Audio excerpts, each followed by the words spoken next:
안녕하세요. 오늘도 사연살롱을 찾아주셔서 감사합니다. 저는 은혜를 원수로 갚은 50대 며느리입니다. 저는 결혼과 동시에 임신을 해서 다니던 회사를 그만두고 쭉 주부로 지냈어요. 그러다 우울증이 왔는데요.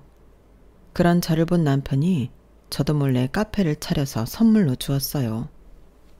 남편은 지금 백화점 정육 코너에서 직원으로 일하는 월급쟁이에요. 전보다 지금이 벌이는 더 나아졌지만 그래도 월급쟁이는 월급쟁이잖아요. 그런데 남편은 우울증에 걸린 저를 위해 보증금부터 월세, 인테리어 비용 등을 다 본인이 부담했어요. 그리고 남편의 예상과 바람대로 카페를 운영하면서 정신건강이 많이 좋아졌어요. 이제 저희 남편의 은혜를 아시겠죠? 저는 정말 남편에게 고마웠어요. 하지만 전 그 은혜를 원수로 갚았죠. 왜냐고요? 제가 남편의 엄마, 저에겐 시어머니를 요양원에 보냈거든요.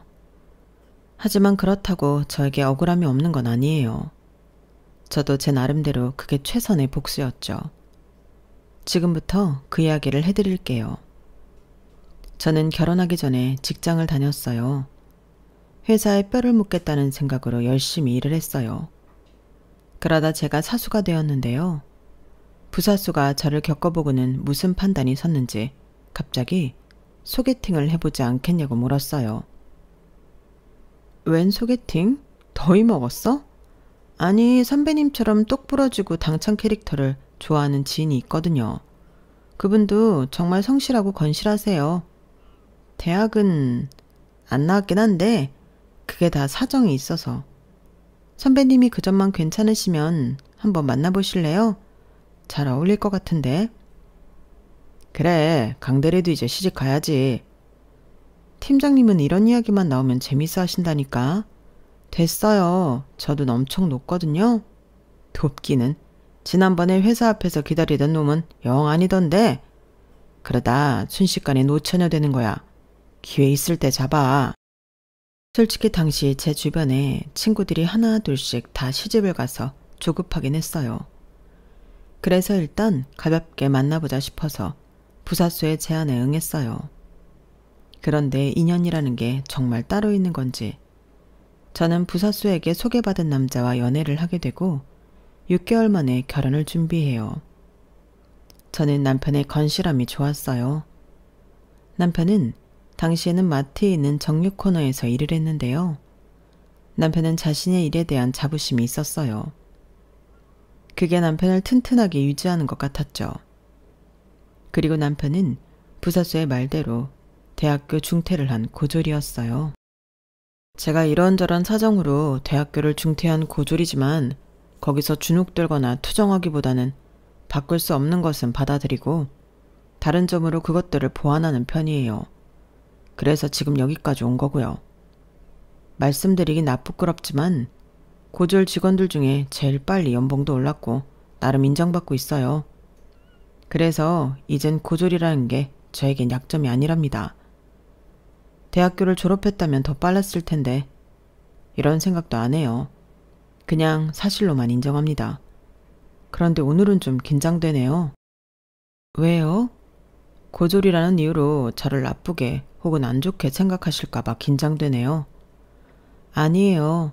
오히려 대단하다는 생각이 드는데요. 저였다면 그렇게 못했을 거예요. 남들보다 한 발 늦게 출발했지만 비슷하게 도착했다는 게 정말 대단한데요. 그렇게 말하자 남편은 수줍게 웃었어요. 하지만 정말이었어요. 저는 남편이 대단하다고 생각했어요. 그때까지만 해도 무슨 사정인지 알 수 없었지만 그게 뭐가 됐든 남편의 추진력과 생활력은 인정했어요. 저는 적어도 저를 굶기지 않을 남자라는 생각이 들었어요. 그리고 남편은 정말 저를 굶기지 않았죠. 제가 결혼 직후에 아이가 생겨서 퇴사했다는 것을 말씀드렸죠. 그 이후 경제적인 부분은 모두 남편이 책임졌는데요. 저는 남편에게 생활비를 받아서 썼어요. 이번 달 생활비 보낸 거 봤어? 아, 봤어요. 그런데 매달 이렇게까지 보내지 않아도 돼요. 매달 남아서 적금 들고 있긴 하지만 자기한테 부담을 주고 싶진 않아요. 부담될 것 없어. 그런데 적금은 왜 들어? 그런 건 내가 할게. 쓸데없이 그런 거 하지 말고 애들 학원이나 좀 알아봐요. 요즘 초등학생 되기 전에 이것저것 많이 한다던데. 그랬으면 좋겠어요. 나는 내가 학원을 그렇게 다녀본 적이 없어서 우리 애들은 부족함 없이 컸으면 좋겠어요. 그러니까 알아봐요. 그렇다면 일단 알아볼게요. 부족하면 말하고요. 더 보내줄 테니까. 남편은 제 생활비를 줄이기는커녕 더 줄 수 있다고도 말했어요. 저는 그런 남편의 언행이 제가 아이들을 케어하고 키우는 데에 아낌없이 지원해준다는 뜻 같아서 무척 고마웠어요. 그래서 저는 주부로서 남편에게 최선을 다하려고 노력했어요. 그리고 물론 아들들에게도 최선을 다하려고 좋은 엄마가 되려고 노력했죠. 그래서 일단 저는 영양학을 공부했어요. 정확하고 치밀한 식단으로 저희 가족들의 건강을 챙기기 위해서였죠. 그리고 가족들을 쾌적한 환경에서 지내게 하기 위해 매일 구석구석 청소를 하는 것도 잊지 않았어요. 그리고 청소가 끝나면 피톤치드를 뿌렸고요. 보기 좋은 화분도 가져다 놓으며 집안 청결뿐 아니라 집안의 공기, 분위기 자체를 편안하고 안정이 되게끔 꾸몄어요. 그리고 남편이나 아이들이 이런 일을 도우려고 할 때 이건 저의 일이라고 못을 박았어요. 아니야, 그러지 않아도 돼. 이건 엄마가 할 일이니까. 나중에 너희들이 다 크면 엄마가 그때 하나씩 가르쳐 줄게. 나는 다 컸으니까 해도 되지? 아니에요. 당신은 오늘도 수고했는데 집에서까지 일을 시킬 수는 없죠. 소파에 앉아 있어요. 차 줄까요? 너무 그렇게 자기 일이라고 못 박지 않아도 돼. 우리가 할 수 있으면 하는 거지. 엄마가 할 일, 남편이 할 일, 아이들이 할 일 그런 게 어딨어? 그런 거 애들 교육에도 좋지 않아. 아니요. 나는 이런 거 할 시간에 당신은 집에서 편하게 쉬고 애들은 공부하거나 영어 단어를 더 외우는 편이 더 도움이 될 것 같아서 그래요. 집안일을 도와주는 건 나중에 어른이 되어서 해도 되잖아. 안 그래요? 아, 그리고 나 운전면허를 딸까 하는데 괜찮아요? 운전면허? 운전면허는 갑자기 왜? 언제는 대중교통이면 충분하다면서. 애들 나중에 크면 등하교 도와주려고요. 학원도 보내고 나도 운전하는 편이 혼자 마음껏 장도 볼 수 있고 좋을 것 같아서요. 자기도 이제 앞으로 바빠질 거잖아. 장은 내가 백화점 퇴근하면서 봐오면 되는데 백화점에서 사려고? 그건 너무 낭비죠. 그리고 자기가 퇴근할 때까지 기다리는 건 너무 늦어. 그러니까 운전면허 딸게요. 괜찮죠? 그렇게 저는 운전면허까지 따서 살림에 집안에 보탬이 되는 사람이 되었어요. 물론 처음엔 운전도 미숙했지만 하다 보면 늘지 않는 게 없잖아요. 나중에 저는 무리 없이 아이들 등하교와 학원 픽업을 할 수 있게 되었어요. 그리고 저희가 가족여행을 갈 때는 남편을 배려해 꼭 제가 운전을 했죠. 저는 최고의 부인, 최고의 엄마가 되기 위해서 최선을 다했어요. 저에게 개인적인 시간이라고는 아침에 일어나서 저녁 설거지를 한 뒤에 커피 한 잔을 마시는 것이 전부였어요. 하지만 헌신이 저의 즐거움이었어요. 그리고 그건 남편도 마찬가지였으니 저희 집안에 문제는 없었죠. 문제는 저희 시댁에 있었죠. 흔히 가족끼리 돈으로 엮이면 안 된다고 하죠. 그런데 저희 남편은 저와 교제하기 전부터 아주 오래전부터 시댁에 경제적인 지원을 하고 있었는데요. 그걸 저와 결혼 이야기를 하는 도중에 말하더라고요. 아주 심각한 표정을 하고서 말이에요. 저는 처음으로 남편의 머뭇거리는 모습을 봤어요. 내가 할 말이 있는데 먼저 지금 이제서 이야기해서 미안해. 나도 도무지 용기가 안 났어. 하지만 자기라면 이해해 줄 거라고 믿어. 무슨 이야기인데? 나 우리 집에서 가장이야. 아, 그러니까 본가에서 내가 가장이야. 생활비뿐 아니라 집 관리비, 보험비, 동생들 용돈 이런 경제적인 지원은 내가 하고 있어. 그리고 우리 가족이 사는 그 집도 내 돈으로 산 거야. 대출 빚은 아직 갖고 있지만. 그럼 빚이 있는 거네? 그걸 왜 이제 이야기해요? 미안해. 이야기할 엄두가 나지 않았어. 하지만 내 월급으로 충분히 감당할 수 있어. 자기한테 피해 끼치는 일 없을 거야. 아니, 꼭 피해라는 게 아니라 미리 말해줬다면 좋았잖아요. 그래야 무슨 대비를 하든 생각을 해보든 하죠. 맞아, 그렇지.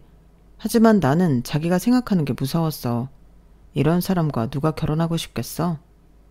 내가 가장이 된 이후로 나는 늘 나보다 가족이 먼저였는데 다들 그런 남자 싫어하잖아. 그렇죠. 효자보다는 고아가 낫다는 말도 있으니까.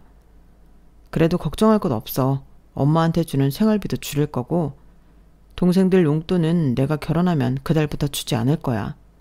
각자 직장도 있으니 안 줘도 되지. 안 그래? 그리고 집도 구했고 이제 앞으로 우리 집에 큰돌 들어갈 일 없을 거야. 그러니까 그런 건 크게 걱정하지 않아도 돼. 저는 남편이 가족을 끔찍하게 생각한다는 건 연애를 하면서 알고 있었어요. 동생의 생일을 챙기는 오빠가 엄마가 장을 본다고 데리러 가는 아들이 어디 있겠어요. 하지만 저는 그런 남편의 모습을 좋게 봤어요. 참 자상하구나. 내가 가족이 되면 나에게도 저렇게 다정하겠구나 생각했죠. 그런데 경제적인 지원은 좀 당황스러웠어요. 저는 무척이나 난감한 표정을 지었어요. 그러자 남편은 그때 자기의 가정사를 이야기했죠. 자기가 왜 가장이 되었는지 말하기 시작했어요. 이런 이야기는 하고 싶지 않았는데 내가 왜 가장이 되어서 대학도 중퇴하고 이렇게 사는지 궁금하지? 아주 긴 이야기일 거야. 내가 20살 때 아빠가 폐암 진단을 받았고 말기였어. 1년도 채 못 사시고 돌아가셨지. 그래서 난 대학을 중퇴해야 했어. 돈을 벌어야 했어. 어머님은요? 그때 어머님 젊으셨을 거 아니에요? 아무리 그래도 아들 대학을 중퇴하게 되면 어떡해 해요? 맞아. 그때 엄마가 젊었고 뭐든 할 수 있었겠지. 하지만 그때 엄마가 마음이 많이 아파서 집에 계속 누워 있었어. 그러니 돈을 벌 수 있는 사람은 나뿐이었지. 뭘 했는데요? 공장부터 들어가서 2교대로 일하고 그러다 다른 공장으로 가기를 반복했어. 처음엔 대학을 중퇴한 게 마음에 걸려서 세상에 나 혼자 고통스러운 것처럼 지냈는데 나중엔 해탈한 건지 그냥 일하게 되더라. 그러면서 삼촌, 이모, 형들과도 어울리게 되고 다들 나를 많이 챙겨주셨어. 그러다 지금의 사장님을 만났지. 어떻게 해요? 그냥 같이 일하던 형의 지인이었는데 괜찮은 일꾼 없냐는 말에 형이 나를 소개시켜 준 거야. 그래서 자격도 없는 내가 지금의 일을 시작하게 된 거지. 벌이가 달랐어. 공장과는 차원이 다른 벌이어서 전문대학교지만 동생들 대학도 보내고 대출받아서 집도 사고 그럴 수 있었던 거지. 연락은 안 하지만 아직도 그 형한테는 감사해. 지금 사장님한테도 감사하고. 그럼 군대 갔을 때는 어떻게 했어요? 그땐 아무도 안 벌었을 거 아니에요. 다 소년가장이라고 했잖아. 생계유지 곤란으로 군 면제받았어. 그 정도로 안 좋았어요? 자기가 상상하는 것 이상으로 내가 노력해서 여기까지 온 거야. 어머님은 일 한 번도 안 하고 자기만 일했어요? 때로는 하고 때로는 쉬고 그랬지. 내가 굳이 하라고 말하지 않아서 그래. 우리 엄마 내가 지금 사는 빌라 구하려고 애쓸 때부터 지금까지 일하고 있잖아. 공장 식당에서 일하는 게 쉬운 일이 아닌데. 시어머니를 걱정하는 남편의 얼굴을 보니 제 마음이 복잡하더라고요. 어머니를 걱정하는 아들의 따뜻한 마음에 훈훈하기도 했다가도 정말 효자보다는 고아가 낫다고 제 남편이 될 사람이라고 생각하니까 아득하더군요. 그리고 저는 냉철하게 말하는 게 남편에게 상처가 되지 않을까 그런 생각도 했어요. 그럼 동생들 용돈은 안 주는 거고 어머님한테 드리는 생활비는 엄마인데요. 아, 지금 100만 원인데 80만 원으로 드릴까 해.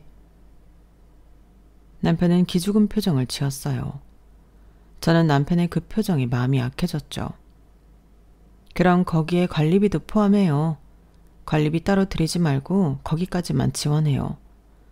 내가 너무 냉정해 보일지도 모르지만 우리도 살림 꾸리고 아이도 낳고 살아야 하잖아요. 허리띠 졸라 매야 한다고요. 그리고 어머님도 지금 어쨌든 일하고 계시니까 혹시라도 힘드시면 그때 말하라고 하세요. 그때 고민해봐요. 이렇게 말해서 미안해요. 그렇게 저는 남편의 가정사 때문에 시댁에 지원하는 정도를 줄일 뿐 지원 자체를 막을 순 없었어요. 그리고 저희 마음도 변하지 않았죠. 남편이 이런 고백을 하는데도 결혼은 해야겠다고 생각했어요. 그만큼 남편의 성실함, 생활력이 좋았어요. 그리고 어쨌든 남편이 시댁에 대한 경제적인 지원은 일부 끊고 줄이겠다고 했잖아요. 거기에 큰 의의를 둔 거예요. 그래서 상견례를 했는데 생각한 것만큼 신우들이 쉽지 않더라고요. 신우이가 남편보다 5살 어리니 저보다는 3살이 어린데요. 그런데 자기들이 신우이라는 생각을 해서 그런지 저를 아주 얕잡아 보더라고요. 중간중간 제 말을 끊고 이야기하질 않나 제 말에 비웃고 자기들끼리 떠들고 그랬어요. 엄청 불쾌했어요. 그러더니 갑자기 상견례 자리에서 시댁살이를 하라고 하는 거예요. 아니, 오빠가 결혼한다고 허리띠 졸라매고 사는 것 같은데 지금 형편으로 집도 못 산다면서요. 전세나 월세로 들어갈 것 같으면 그냥 지금 저희 집에서 살아요. 단란하게 5 식구가 얼마나 좋아요? 그래도 오빠는 남자라고 혼자 방 썼어요. 우리는 둘이 같이 썼지만. 아니면 언니가 지금 힘 좀 써서 우리 더 넓은 데로 이사 갈까요? 와, 그럼 좋겠다. 언니, 월급 얼마나 받아요? 회사가 어디랬지? 들어도 몰라. 딱 봐도 중소기업 같다만. 대출도 많이 안 나오죠? 제가 들어가면 여러모로 불편하죠. 집에서 편하게 지내야지. 그럴 순 없죠. 어머, 지금 시댁살이 하기 싫어서 그러는 거죠? 아니, 우리 집에서 같이 사는 게 오빠를 생각하면 돈도 아끼고 얼마나 좋아요. 누가 평생 같이 살재요? 돈 모아서 나가라고요. 어떻게 초반부터 자기 남편 생각을 눈꼽만큼도 안 하냐? 남편 생각을 눈꼽만큼도 안 하는 게 아니라 다들 불편하게 왜 그렇게 살아요? 아가씨도 저랑 살면 엄청 불편할걸요? 거기 화장실도 하나잖아요. 아, 우리 집이 작고 허름해서 싫다? 그렇게 말할 것 같으면 이사나 시켜주고 그런 말 하세요. 엄마, 우리 집이 허름해서 싫대. 그럼 언니 친정은 얼마나 잘 살길래 그래요? 들어보니까 만두 가게 한다면서요? 만두 팔아서 얼마나 번다고? 아, 됐어요. 그냥 우리 오빠 피 말려 죽으라고 해요. 오빠, 결혼 아주 잘못했다. 지금 말 다 했어요? 참아, 내가 다 알아듣게 설명할게. 남편의 중재로 상견례는 겨우 넘겼어요. 그런데 신우이의 무례함은 끝이 없었어요. 쌍둥이라고 무례함까지 똑같더군요. 저희가 전세로 신혼집을 얻어서 시댁 식구들을 불러 집들이를 했는데요. 거기서 또 신우이들이 저를 열받게 했어요. 뭐 전세라 그런지 허름하네. 도배나 마루도 새로 안 했죠? 못했죠? 전세니까 할 수 있는 게 하나도 없었겠지 뭐. 맞아, 전세잖아. 그래도 평수는 크네요. 언니가 욕심을 좀 부렸나 봐. 우리 오빠 등골 빠지게. 그치? 쌍둥이 신우이는 그러면서 집안 이곳저곳을 돌아다니며 트집을 잡았어요. 그러더니 제가 처녀 시절부터 모아온 양주들 중 하나를 제가 화장실을 간 사이에 뜯어서 마시고 있더라고요. 그리고 1시간도 안 돼서 취해 인사불성이 되었어요. 술도 못 마시는 애들이 빨리 집에 가자. 내가 태워줄게. 아니 오빠, 내가 진짜 어이가 없어서 그러는데 네가 결혼한 거랑 우리 용돈을 못 주는 거랑 무슨 상관이야? 다 저 여자가 손 쓴 거지. 기분 나쁘니까 주지 말라고. 언니한테 저 여자가 뭐야. 너희들 내가 말 함부로 하지 말랬지. 들어보니 엄마 생활비도 줄였다며? 진짜 악독하다. 악독한 사람이 우리 집안에 들어왔어. 저 여자가 오기 전까지만 해도 아무 문제 없었는데 다 저 여자가 망친 거야. 오빠, 오빠는 그렇게 생각 안 해? 이대로 우리랑 멀어지면 좋겠어? 이대로 우리를 버리려는 거야? 결혼했으니까? 어떻게 그래? 우리가 어떻게 살아왔는데? 내가 언제 너희들을 버린다고 했어. 이상한 말 하지 말고 빨리 일어나. 봐, 지금도 우리를 집에서 쫓아내려고 하잖아. 어떻게 사람이 이럴 수가 있어? 그리고 오빠, 나 차 사준다며.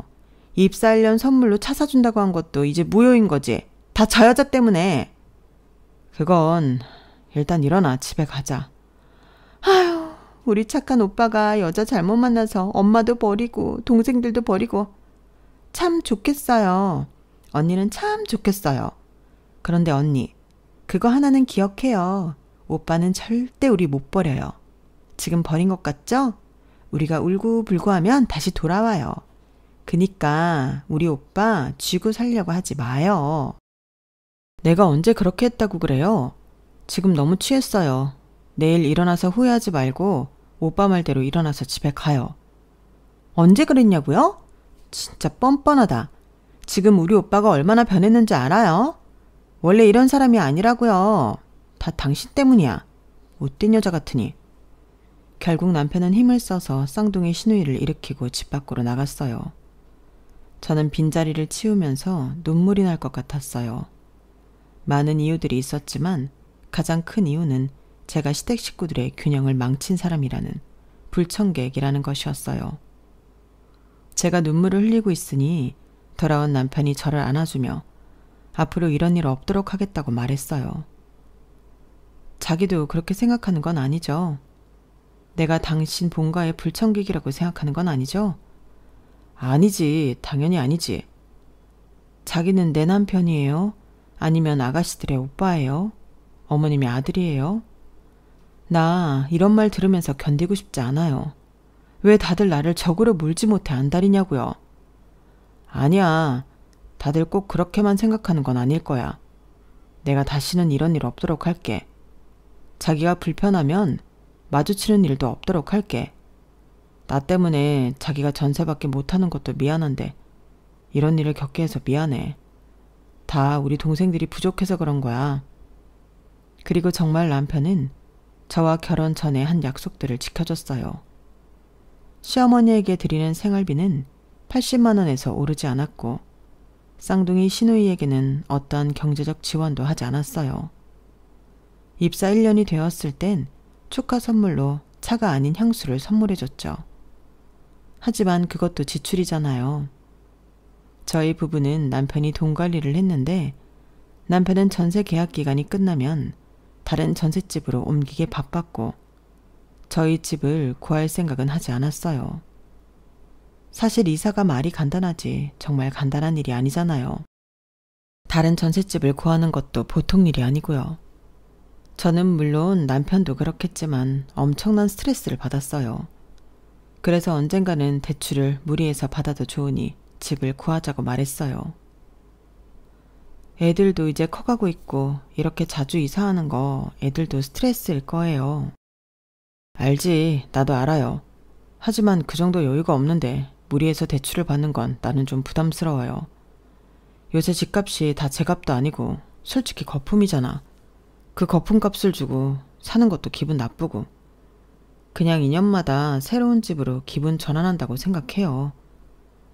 자기도 이사하는 거 버겁잖아요. 그러면서 왜 억지로 그런 말을 해요? 정말 돈이 안 모이는 거예요? 내가 우리 집 경제 사정을 알지 못하니까 답답해요. 어느 정도라도 공유해 줄 수 있잖아요. 생활비 주는 것만으로도 만족할 수 없겠어요? 내가 그 정도 주는 게 쉬운 일이 아니야. 결코 간단한 일이 아니라고요. 내가 쓸 것 줄여가며 자기한테 생활비 주는데 지금 나를 믿지 못하는 거예요? 나 허튼 데 쓴 적 한 번도 없어요. 믿지 못하는 게 아니에요. 적어도 상황을 내가 알고 있어야 이런 말을 안 하지. 아니면 나한테 주는 생활비를 줄여서 적금이라도 새로 들어요. 많이 줄여도 괜찮으니까 그렇게 해요. 뭘 줄이려고 그러는 거예요? 설마 애들 학원비? 지금 솔직히 애들 학원 무리해서 많이 다니고 있긴 하잖아요. 아니, 그건 절대 안 돼요. 애들 학원은 더 다니게 하면 더 다녔지. 절대 지금에서 줄일 수 없어. 지금도 내 주변 애들보다 적게 다니는데 뭘 또 줄여? 그런 말 할 거면 다시는 앞으로 이런 얘기 꺼내지 마요. 그렇게 결국 싸움이 되고 서로 감정만 상했어요. 저는 남편과 집에 대한 이야기를 하는 걸 포기하고 결국 20년을 전세 기간이 끝날 때마다 옮기는 생활을 했어요. 그리고 아들 둘이 대학에 붙어 타 지역으로 가게 되었어요. 그러다 군대에 가게 되었죠. 아이들이 저의 손을 완전히 떠나게 되자 저는 우울증이 왔어요. 병원에서 상담도 받고 약도 지어 먹었는데 궁극적으로 희생하고 보살피지 못하는 데에서 오는 공허함 때문이라고 하더라고요. 저는 어디를 나가지도 않고 집에만, 그것도 침대에만 가만히 누워 있었어요. 이런 말을 하기도 그렇지만 씻지도 않았어요. 집안일은 모두 남편이 할 수밖에 없었어요. 그렇게 한 달, 석 달, 반년이 흘렀고 어느 날 남편이 제게 권리 양도 양수 계약서를 보여줬어요. 이게 뭐예요? 자기가 커피 좋아하잖아. 그래서 한번 해봤으면 싶어서. 우리한테 이런 거 양도받을 돈이 어딨어요. 그 정도는 있어. 내가 당신을 위해서 하는 건데 이 정도도 못할까봐? 너무 걱정하지 마. 내 친한 지인의 부인이 하던 가게인데 내가 잘 말해서 싸게 양도받았어. 정말 말도 못할 금액으로 싸게 받았어. 그러니까 그건 걱정하지 말고 자기 한번 해보지 그래. 그렇게 저는 얼떨결에 카페 사장이 되어서 일을 하기 시작했어요. 그런데 우습게도 일을 하기 시작하니 저에게 없던 활기가 생겼어요. 저는 저에게 새로운 삶의 이유를 만들어준 남편에게 무척이나 고마웠어요. 그리고 아이들도 저의 회복에 기뻐했어요. 역시 엄마가 웃어야 집안이 행복하다는 말이 맞네요. 엄마, 카페 사장님 된 거 축하해요. 친구들한테도 다 가보라고 해야겠네요. 저희 회복으로 저희 집은 다시 활기를 되찾았고 그리고 더 좋은 일이 생겼어요. 바로 저희가 신축 아파트 분양권을 얻게 된 거예요. 언제 그런 걸 했어요? 안 될 것 같아서 말 안 했는데 됐어. 이제 우리 새 아파트로 이사 가는 거야. 물론 반 이상을 대출을 끼고 구한 거지만 결혼한 지 20년 만에 자가를 얻게 된 것에 저는 눈물이 날 정도로 기뻤어요. 저희 남편도 신이 나서 시댁에 알리고 주변에도 이사 소식을 알렸어요. 그런데 잠잠하던 쌍둥이 시누이가 그러더군요.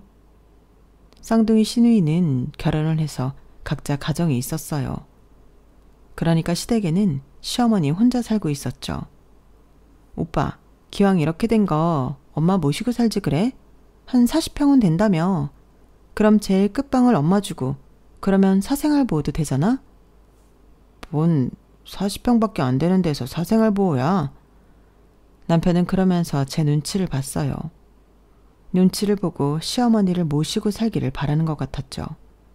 저는 모른 채 했어요.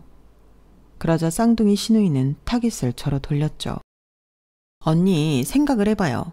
이제 우리 엄마 살면 얼마나 산다고 혼자 내버려둬요? 그리고 일찍부터 남편 여의고 3남매 키우느라 고생한 우리 엄마 혼자 살게 하는 것도 아니지 않아요? 어차피 애들 다 군대 갔고 대학 갔겠다. 빈방도 있는데 그렇게 해요. 맞아요. 어차피 오빠가 장남이라 오빠가 모셔야 하는데 미리 일찍부터 같이 살면 좋죠. 어머님이 많이 불편할 텐데요. 제가 딸도 아니고 그냥 제가 남편이랑 자주 찾아뵐게요. 아가씨들은 걱정하지 마요. 그리고 집에 돌아와서 남편이 다시 시어머니를 모시고 살자는 이야기를 꺼냈고 저는 또 반대를 했어요. 자기야, 생각을 해봐. 자기는 일하러 가고 나도 카페 나가봐야 하는데 그러면 지금 혼자 계시는 거랑 뭐가 달라? 그래도 퇴근하고 오면 우리랑 같이 있잖아. 그럼 이렇게 물어볼게. 그럼 자기는? 우리 엄마랑 같이 살아야 한다면 그럴 수 있어? 이건 상대 부모님을 얼마나 생각하느냐의 문제가 아니라 애초에 안 되는 거야. 그렇게 저희는 다투고 이삿날이 되었어요. 저는 분주하게 짐을 옮기고 정리하고 있었죠. 그 사이 남편이 담배를 피우러 내려갔어요. 그때 마침 전화가 왔죠. 이삿짐 센터더라고요. 저는 잘못된 게 있나 싶어 전화를 받았어요. 네, 사장님. 내일 이사하는 주소 확인하려고 전화드렸습니다. 내일이요? 저희는 오늘 이사하는데요. 네? 거기 주소가 루비 아파트가 아닙니까? 백사동 1304호요. 성함이 이숙자 씨 아닙니까? 네? 여기 이사 오는 사람이 누구라고요? 이숙자 씨요. 내일 거기로 이사한다고 하셨잖아요. 이숙자 씨는 저희 시어머니였어요. 그리고 그때 남편이 집으로 돌아왔어요. 제가 휴대폰을 건네자 남편이 휴대폰을 확인했고 당황하더라고요. 저는 남편이 전화를 끊을 때를 기다렸어요. 그리고 남편이 전화를 끊자마자 물었죠. 무슨 말이야? 내가 전화 받으니까 어머님이 이사 온다고 하던데? 그렇게 하면 안 될까? 엄마가 너무 우리랑 살고 싶어 해. 일생의 소원이라는데 그런 말을 듣고 어떻게 거절할 수가 있어. 아들이 되어가지고. 우리 집 그렇게 좁은 것도 아니고 자기 말대로 나는 일하러 나가고 자기도 카페 나가고 하면 마주치는 일 그렇게 없을 거야. 뭐 저녁이나 같이 먹는 정도? 아니 자기는 그것도 힘들겠지. 그럼 더 좋은 거잖아. 그러니까 그렇게 해주면 안 되겠어? 분명히 자기네 앞에서 우리 엄마랑 같이 살 수 있냐고 물었을 때 대답 못했잖아. 우리 엄마도 나랑 사는 게 평생의 소원일 수도 있어. 지금 당장 내가 물어볼까? 내가 지금 싸우자는 게 아니잖아. 왜 이렇게 공격적으로 굴어? 지금 내가 화가 안 나고 배기겠어요? 이렇게 자기가 독단적으로 행동하는데. 내가 거절할 일이더라도 상의는 했어야 했고 이미 내가 거절할 걸 알았다면 실행도 하지 말았어야지. 지금 날 무시하는 거예요? 나는 그렇게밖에 이해가 안 되는데? 그렇게 우리 엄마가 불편한 거야? 우리 엄마가 자기한테 뭐 그렇게 시어머니 노릇을 했다고. 솔직히 우리 엄마 정도면 엄청 편하게 시댁생활한 거 아니야? 물론 우리 동생들은 좀 힘들었다고 할 수 있지만 우리 엄마는 아니잖아. 생활비 줄인 거 가지고 별말 하지도 않고. 그렇게 한참 싸우다가 남편이 결국 졌어요. 시어머니를 데려오지 않기로 했어요. 하지만 저는 찜찜했죠. 저 몰래 저희 집에 시어머니를 데려오려고 했던 남편이 이제 와서 이렇게 쉽게 꼬리를 내릴 리가 없다고 생각했거든요. 그래서 다음날 카페 문을 닫고 집으로 가 초인종을 눌렀어요. 경악스럽게도 뻔뻔하게 시어머니가 저희 집 문을 열더라고요. 그리고 시어머니 뒤로 시어머니의 짐을 여기저기 옮기는 분주한 움직임이 보였어요. 제가 인상을 쓰고 시어머니를 보자 허허 웃으며 이삿짐센터 직원이 왔어요. 아, 이분이 어제 전화 받았던 며느리입니까? 야, 요즘 세상에 보기 드문 참한 며느리 얻었네요. 요즘 누가 시어머니 모시겠다고 해요? 게다가 자기 짐 버려가며 말이에요. 정말 대단하네. 그러게 말이에요. 저희 며느리가 저를 끔찍하게 생각한답니다. 정말 뻔뻔하게 짝이 없었어요. 그리고 현관을 보니 종량제 봉투에 제 신발이 가득 있더라고요. 이게 뭐예요?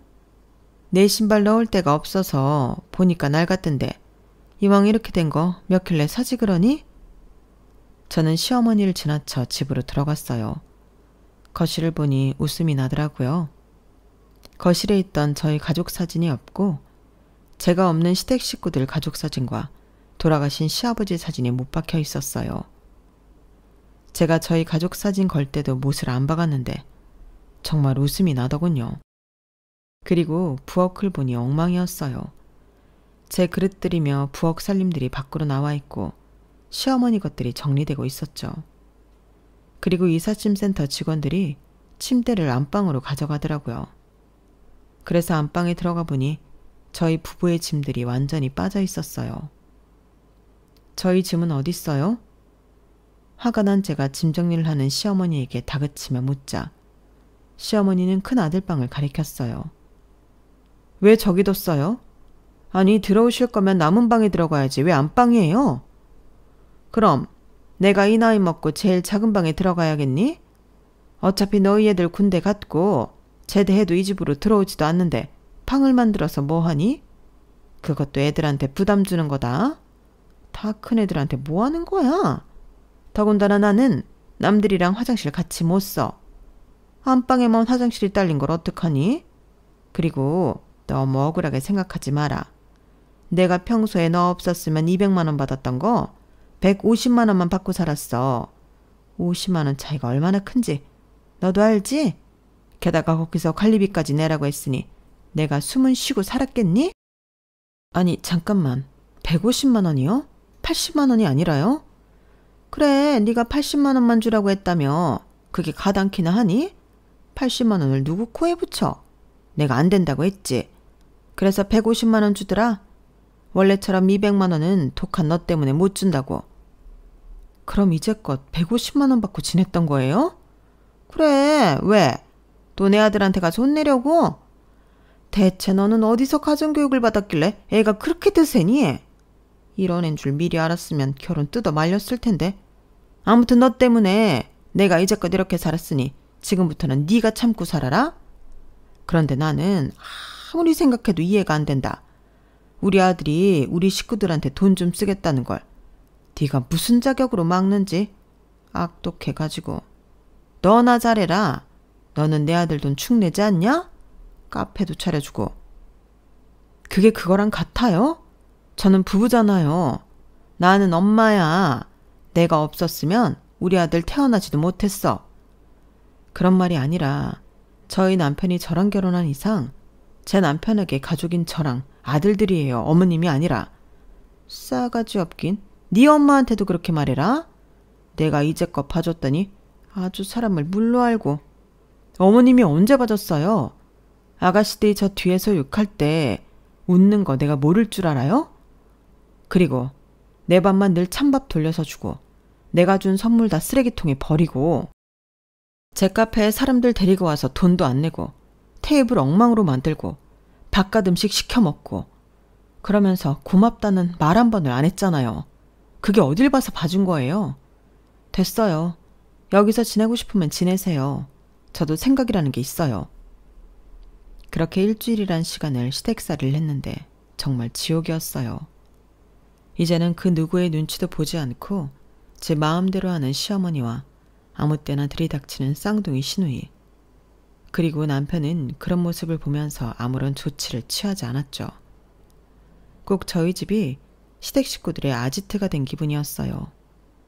그러니 저는 여전히 불청객이었죠. 하지만 그것도 일주일 동안만 가능한 일이었어요. 왜냐하면 제가 시어머니를 요양원에 집어넣었거든요. 주말이었어요. 여느 때와 다름없이 점심이나 먹자고 시댁 식구들이 제 차에 올랐죠. 저는 계획대로 식당이 아닌 요양원으로 차를 몰았어요. 여기가 어디니? 요양원이요. 뭐? 요양원? 이제 어머님이 지낼 곳이에요. 여기서 푹 쉬세요, 어머님. 제가 그렇게 말하자 시어머니를 포함한 시댁 식구들이 난리가 났어요. 아니, 우리 엄마가 무슨 요양원이에요? 언니, 드디어 미친 거예요? 그래요. 우리 엄마가 무슨 문제가 있다고 요양원에 가요? 사실 칠순이 한참 남은 시어머니지만 장기 요양 등급이 3등급이어서 요양원에 들어가긴 어려웠어요. 그걸 시댁 식구들도 모르지 않았죠. 저도 모르지 않았고요. 하지만 불가능이란 없었어요. 장기 요양 등급이 3등급이어도 식구들이 학대 방임하면 요양원에 들어갈 수 있어요. 제가 이번 절차 다 밟아놨으니까 어머님은 그냥 들어가기만 하면 돼요. 뭐예요? 식구들이 학대하고 방임을 해? 누가요? 누가 우리 엄마를 학대하고 방임을 했는데요? 누구긴요. 어머님 자식들이 그랬죠. 그것도 엄연한 학대와 방임이에요. 보는 제가 얼마나 불안했던지. 이제 어머님도 편하게 지내세요. 아니 대체 무슨 말 하는 건지. 오빠도 알고 있는 일이야? 우리 모르게 둘이서 꾸민 짓이냐고. 이거 불효야? 어떻게 우리 엄마를 요양원에 가둘 수가 있어? 언니, 지금 정말 요양원으로 가려는 거예요? 농담하는 거죠? 오빠, 언니 좀 말려봐. 하지만 차는 곧 요양원에 도착했고 저와 시댁 식구들은 주차장에서 실랑이를 하고 있었어요. 그리고 저의 구세주가 등장했죠. 아우, 얘들아, 오랜만이다. 이모? 아, 여기 이모가 일하는 요양원이에요? 그래, 너희들은 이모가 일하는데도 모르니? 내가 여기 요양원 사회복지사 팀장으로 있잖니. 아, 그럼 지금 이모랑 둘이서 이 작전을 꾸민 거예요? 작전이라 나도 봐왔는걸? 쌍둥이 너희 둘이 우리 언니를 심리적으로 학대하고 또 오빠라는 네가 방임했잖아. 내가 그 꼴 보기 싫어서 한동안 너희 집에도 가지 않은 건데 너희들은 그런 내 마음도 읽어내질 못했구나? 이모, 우리가 언제 엄마를 학대하고 오빠가 언제 방임했다고 그래요? 저희처럼 애틋한 가족 사이가 어딨어요? 그래요. 우리처럼 누구보다 가족을 1번으로 생각하는 사람이 어딨다고. 게다가 우리는 결혼하고 나서도 엄마 자주 찾아간다고요? 그런 딸들이 어딨어요? 아, 너희들은 그렇게 생각하는구나.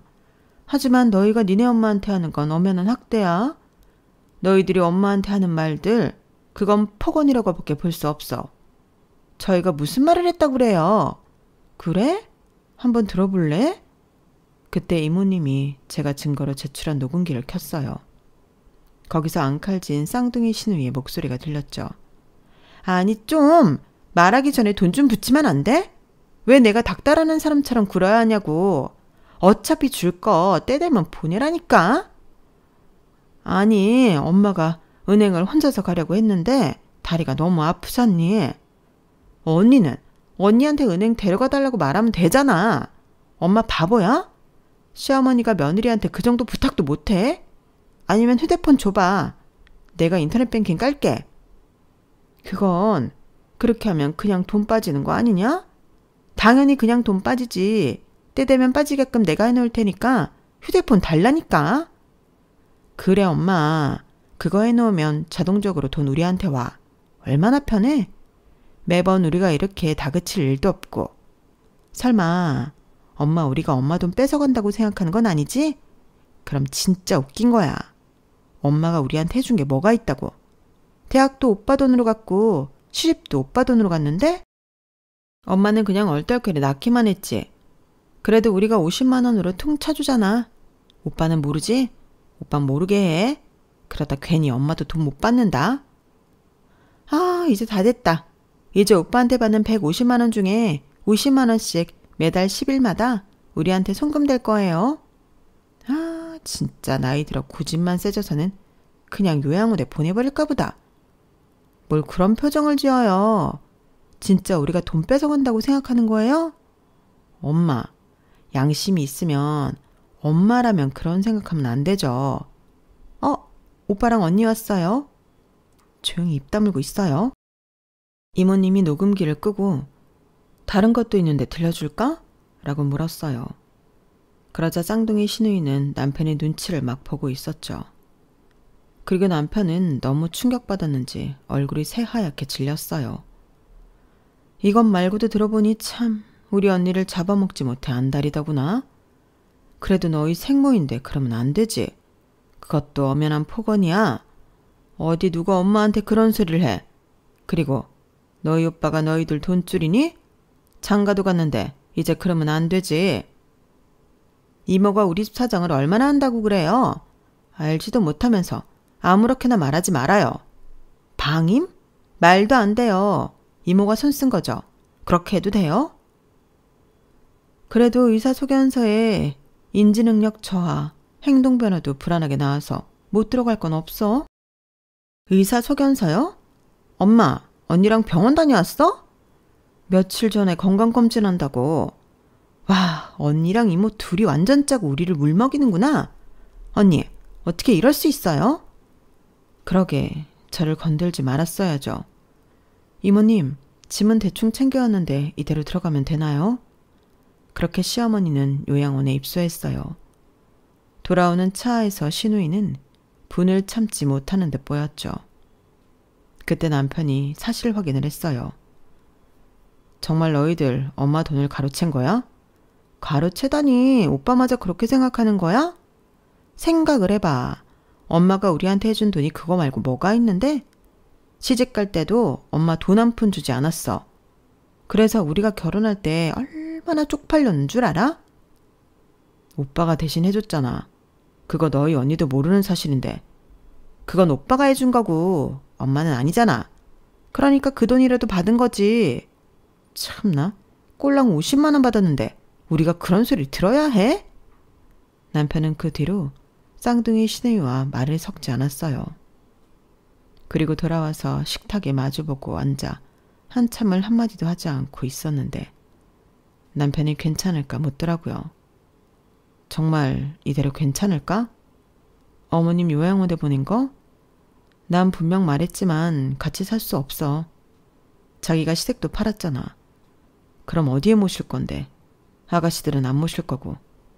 이게 맞는 건지 나도 잘 모르겠어서. 그럼 이혼하자. 이혼하고 자기가 모시고 살아. 그리고 평생 자기 식구들한테 빨대 꽂혀서 살아. 그런 이야기를 듣겠다는 게 아니야. 자기야, 자기는 이제까지 충분히 애썼어. 소년 가정으로 충분히 자기 식구들 먹여 살렸다고. 지금 봐봐. 어쨌든 다들 각자 부족하지 않게 살고 있잖아. 자기 덕분에. 그거면 됐어. 이제 자기는 소년 가장이 아니야. 우리 집 가장이지. 그러니까 시댁 식구들에 대해 더 이상의 짐을 지려고 하지 마. 그렇다고 어떻게 엄마를 요양원에. 극단적으로 보일 수밖에 없는 건 인정해. 하지만 달리 방법이 없었어. 그리고 자기가 정 불편하다면 곧 퇴소조차 밟을게. 대신 그때도 우리 집에서 같이 살 순 없어. 제 말에 남편은 고개를 끄덕였고 저희 집은 평화를 되찾았어요. 다시 저희 부부의 안방을 되찾았고 어머니의 물건을 모아서 창고에 넣어뒀죠. 가족 사진도 다시 찍어서 걸었어요. 그리고 남편은 돈 관리를 저에게 맡겼어요. 이제는 새는 돈 없이 철두철미하게 관리하려고요. 여기까지가 제 사연입니다. 은혜를 원수로 갚은 제 이야기 어떻게 보셨나요? 그래도 저는 원수까지는 아닌 것 같아요. 그렇게 말하기엔 제가 너무 억울하거든요. 저는 단지 저와 제 가족을 지킨 것뿐이에요. 여러분들에게 가족이란 어떤 사람들을 의미하나요? 그 가족이 누가 됐든 아무도 상처받지 않고 지켜낼 수 있었으면 좋겠어요. 사연 들어주셔서 감사합니다. 그럼 오늘도 좋은 하루 보내세요. 여러분, 사연 댓글에 응원과 현명한 조언 부탁드려요. 좋아요와 구독은 저에게 큰 힘이 됩니다. 오늘도 좋은 일 가득하세요.